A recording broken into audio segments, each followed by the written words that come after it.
Are y'all from England? Australia. Australia. It's a miracle. She's a special one, son. Your family, they're not in the way. They are the way. I want a record deal. So do I. Yeah, well, boys, get in line.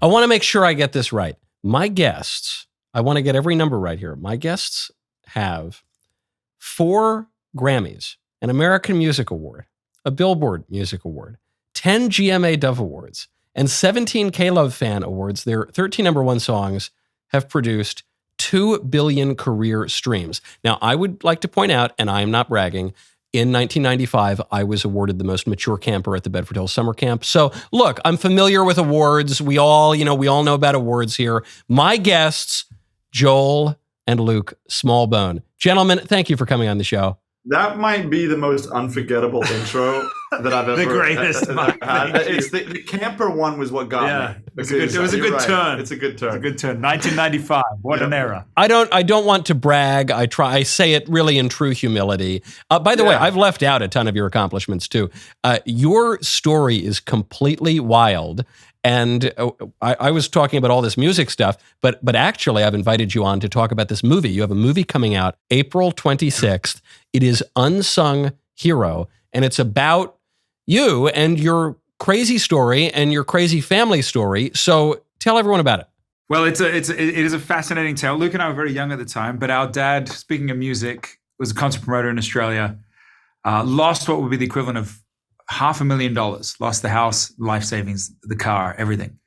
Got offered a job in Nashville, and to sort of salvage a dream, went to mom and said, what if we, took our 6 kids, 16 suitcases, mom was 6 months pregnant, and moved continents, and only to arrive and lose that job. And so with no way to get back to Australia, no car, no insurance, no way for our sister to be born in a hospital with a high-risk pregnancy, we found ourselves banding together, raking leaves, mowing lawns, breaking child labor laws probably, and overcoming together. And that's really where the story kind of picks up. It kind of chronicles our parents and our sister, Rebecca St. James, as she steps into music. But as you mentioned, 1995, this is even preceding that. This is 1991. It's a 90s film. It's a film that celebrates mums and music and miracles and the local community coming together. And Luke produced it. I co-directed it. And Mike, I play our dad in the film, which I've dubbed a very expensive therapy session. That is,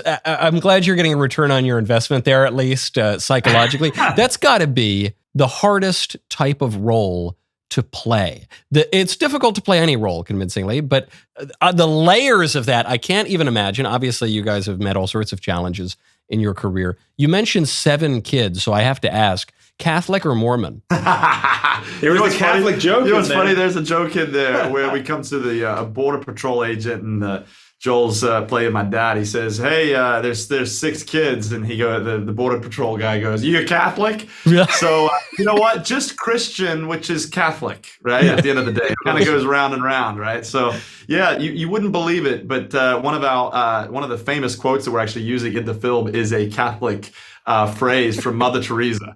All right, because I do think so many people are looking to change the world. Right? And they want to change the world. They think that they have to have a microphone. They think they have to be like you. They think they have to have influence, a stage. But Mother Teresa says, if you want to change the world, go home and love your family. And that's part of the reason why we made this movie, because we feel so strongly that family is that powerful, is just that powerful. Right now, go to genucel.com/KnowlesYT. Are you looking for the perfect Mother's Day gift that will make the women in your life feel pampered and appreciated? My friends at Genucel have you covered. Genucel is offering an extra 25% off in honor of their 25th anniversary. This makes this already fabulous Mother's Day sale their biggest sale ever. If you've not tried Genucel, a great place to start is their most popular package. This package features their Gen 90 serum, which instantly erases the wrinkles around your eyes, forehead, and mouth. It also includes their top-selling under-eye bags and puffiness serum, as well as their jawline treatment for a more contoured, defined jawline. Genucel is so confident in their product that they guarantee you will see results in less than 12 hours or you'll get your money back. Celebrate this special woman in your life with the Genucel Mother's Day sale, the world's best skincare at a once-in-a-lifetime price. Genucel.com/KnowlesYT. letter Y, letter T, for an additional 25% off Genucel's already fabulous Mother's Day sale. Right now, in your order, Genucel will include a free spa box with 2 bonus gifts and free shipping. Don't wait. This sale will not last long. They have limited inventory available. Genucel.com/Knowles, letter Y, letter T. Genucel.com/Knowles, letter Y, letter T. So not to spoil the movie, but, that's pretty tricky circumstances to find oneself in. New immigrant in a country, no money, no job, ton of kids, one on the way, difficult pregnancy. Without spoiling anything, how did your parents pull themselves out of that? Well, maybe there'll be some spoilers in here, Mike, but Lionsgate is putting this film on 2,800 screens across America, which is incredible. But not only is it the release date of this film that celebrates their longevity of love, but it's also their 49th wedding anniversary. And we didn't plan that. That was Adam Fogelson. So, man, wow. Their story is a testament to mom had found her dream. She always wanted to be a mom. And so she was living out her dream, and she really lifted up dad and went literally and figuratively to the ends of the earth for him in search of his dream, which was to find himself in music, specifically Christian music. And out of that, unexpectedly, there's another phrase in the film that says, your family is not in the way, they are the way. Out of that was born our sister Rebecca St. James and her musical career, and then us with For King Country. But I have to note that this is so much more than just our family. I mean, we've always made a habit of telling stories and writing songs that were really close to our hearts, because we've always felt like the closer you go to your own heart, the further it reaches out into someone else's. And that's our intent with this film. The real unsung heroes of this film are mums. The real unsung hero is family. And we're just excited to make family and mums potentially the number one conversation in the United States coming into this weekend in the theaters. I love it because, first of all, the family is under attack in a way that it probably has never been in all of history. I say that without hyperbole. And so I love a movie that isn't even polemical, about the political issue of the family, but just really celebrates family and the love between a husband and a wife, a love that naturally and with a little supernatural help, if we think of it sacramentally, becomes so real that it actually produces other people. And this gets to something when I talk to my friends who are hesitant to have kids, slow to get married, and then, I don't want to have kids. They live the dink lifestyle as long as they possibly can. And they say, well, I don't know if we can afford it. I don't know if, it doesn't totally work with my lifestyle of going to brunch and, I don't know, traveling to Europe or something. And I just don't, can we afford it? And my friend Andrew Clavin gave me this advice when I was I wasn't going to have my first child. My wife was. I was somewhat involved in the process. Right. Yeah, and you helped, right? It was a good experience, right? I had the most fun part in the whole process. But Drew told me when I was a little worried, I said, do I have enough money? Do I have this, that? He said, don't worry about it.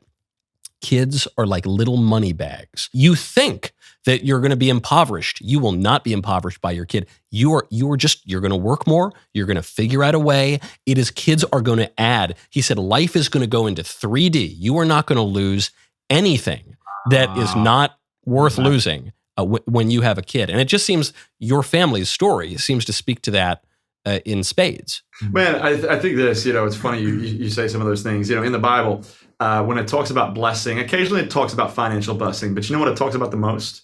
If you want to be a blessed person, it's actually through kids. It's an arrow in your quiver, right? And I think for mom and dad and for us as a family, we've gotten the gift of seeing the blessing of, my brothers, man, there's 7 kids. Obviously there's 5 boys. I got 4 brothers and then 2 sisters. I mean, they're all my best friends, and so to be able to have family and have a close-knit family, we're a functionally dysfunctional family, mind you, because I think all families are dysfunctional. It's just whether or not you fight for the word functionally in front of the dysfunction. That's what health is, because family's complicated, but family's worth fighting for. Family is just that powerful. You look at a lot of places and people put a lot of faith in governments. But in my humble opinion, and if you put a lot of faith and effort into family, if that was to become something that just took over nations, the government, it'll take care of itself. There won't be any problems. Right. Because when we talk about politics and government, I guess now we always reduce it either down to the individual or we talk about the government, just in Washington, D.C. But as far as I'm concerned, and as far as classical political philosophy is concerned, the basic political unit is the family. That's where politics starts. That's how we all first learn to live together and figure out what we're really after in society. Yeah, you're so right, Mike. And that was, honestly, that's why we were very young when we moved. But one thing we're so proud of to tell this story is that it's really those indelible years as, kids that were shy of 10 years old, where we learned to compromise. We learned to collaborate. Our sister went out on the road on tour, and we all piled into a 15-passenger van, broke more child labor laws, and we became the road crew. It set up the stage and did the background vocals. And I believe that's why we're still in this as a family today. It's not just Luke and me; it's a whole family affair. So, man, we're hand in glove with you. We're excited to put family on the silver screen, and I just hope our big hope and prayer this weekend is that this thing will rise. We're in an interesting spot with, this weekend in box office, where there's a film, the challenger, if you will, to our film is a film called Challengers that is a hard R and kind of, I don't know how you'd put it. Maybe it's a little raunchy. We'll put it that way. Raunchy. And so you've got this balance of family being in a theater, and then you've got, these other ideals in the theater. And so we hope that, so much so that we're calling tomorrow Family Day. We hope that folks come out in droves, and if they love their mum and if they love their family, that they'll show up in the cinemas this weekend. I think we have the trailer for the movie.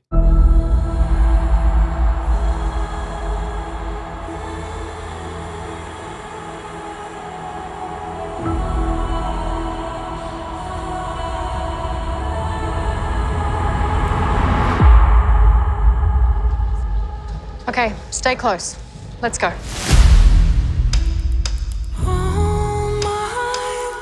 How y'all doing? Are y'all from England? Australia. Australia. Wish I had an accent. Dad, I wrote a song. Thought maybe we could ask for an audition. Oh, that's great, honey. Let's take it one step at a time. Kay tells me you're a promoter. You know someone looking for one? Well, I may know somebody who should be. She's been given a beautiful voice. It's a miracle. She's a special one, son. Your family, they're not in the way. They are the way. There's no food, and we're almost out of money. We need to make some changes. Kids, we need your help. This is everything we have, and sometimes it's going to grow, and sometimes it will shrink, but it cannot be allowed to disappear.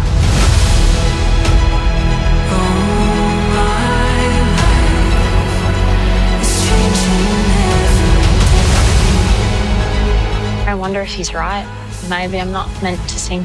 Or maybe you're not meant to sing other people's songs. It's going to be dangerous and scary. And giving up, giving in, it's not an option. Whatever your dream is, I know you can achieve it. Please welcome my big sister. My dream is to be like you. It always has been.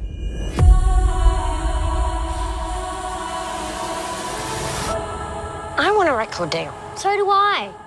Yeah, well, boys, get in line.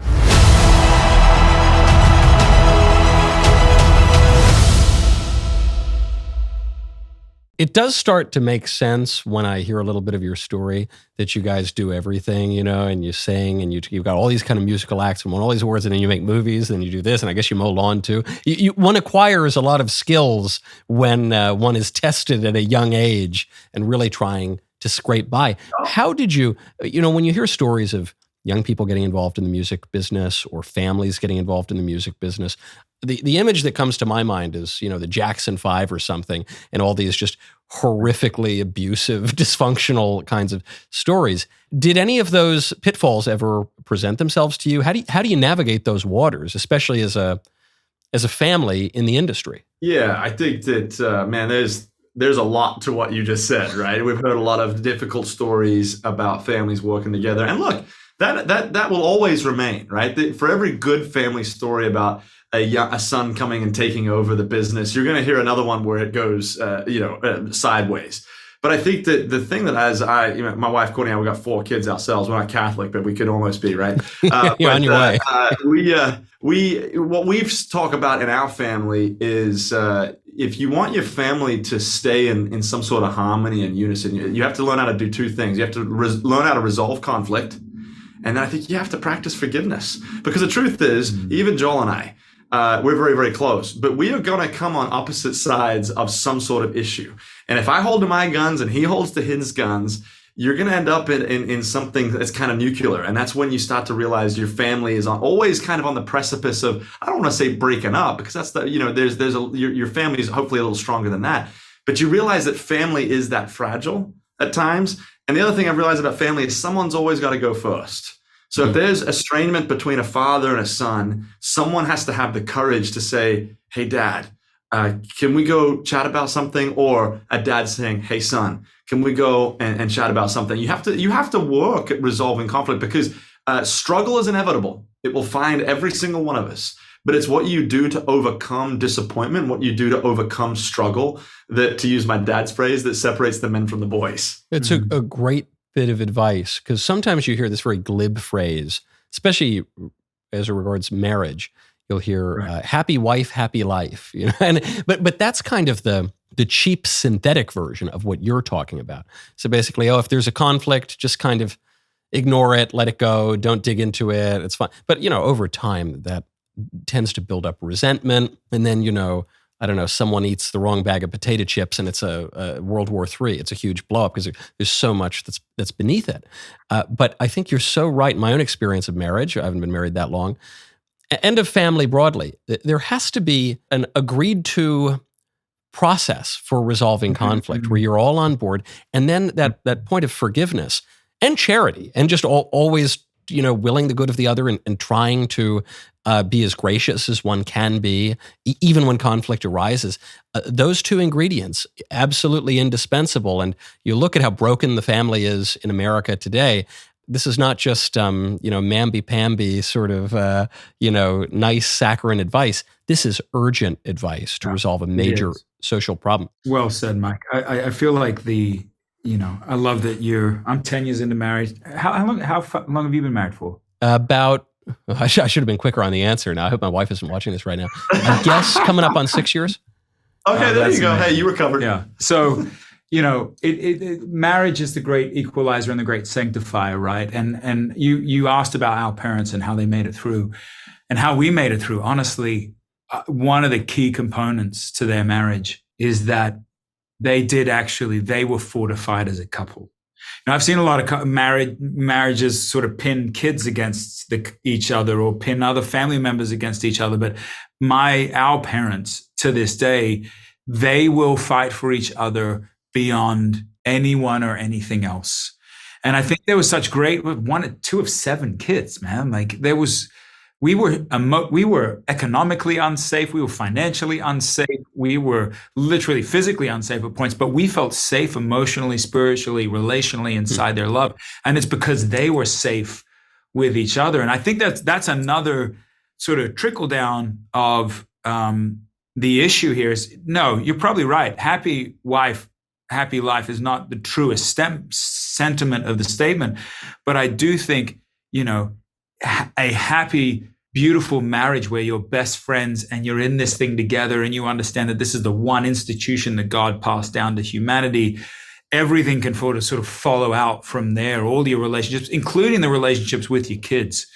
And we live it in different ways, Luke and me and the rest of the kids, but we're really proud of the fact that, again, tomorrow being 49 years for our parents, they have modeled that idea of just tenacious longevity and consistent choosing one another against all odds. I love when I think about this with my grandparents' marriage. They were married 69 years before my grandpa died. 6 kids, the whole shebang. And I say they had a kind of tyrannical normality to them. They were absolutely determined to the point of death to have a good family and a good marriage and to do the right thing and to, love one another. And it really pays off. A great way to, commemorate this providential release date that coincides with the anniversary is for everyone out there to go and see the movie Unsung Hero. It's got a rather wide release, 2,800 theaters is terrific. So make sure, look it up, go out there and find it. Gentlemen, thank you both for coming on, and I have no doubt that you'll win many more awards for this and all of your endeavors into the future. Hey man, if I get a camping award for taking my son and he like survives the night, that'll be my greatest achievement. Yeah. Mm-hmm. Hey, thank you, Mike, for having us. And so the marketing people, don't kill me. If you love the 90s, if you love your mom, if you love movies and you love miracles, go to unsunghero.movie is where I'm told all the information is for showtimes and all of that. We'll see you in the cinemas. Unsunghero.movie. Go get your tickets. And in the meantime, I will see you all later. I'm Michael Knowles. This is The Michael Knowles Show.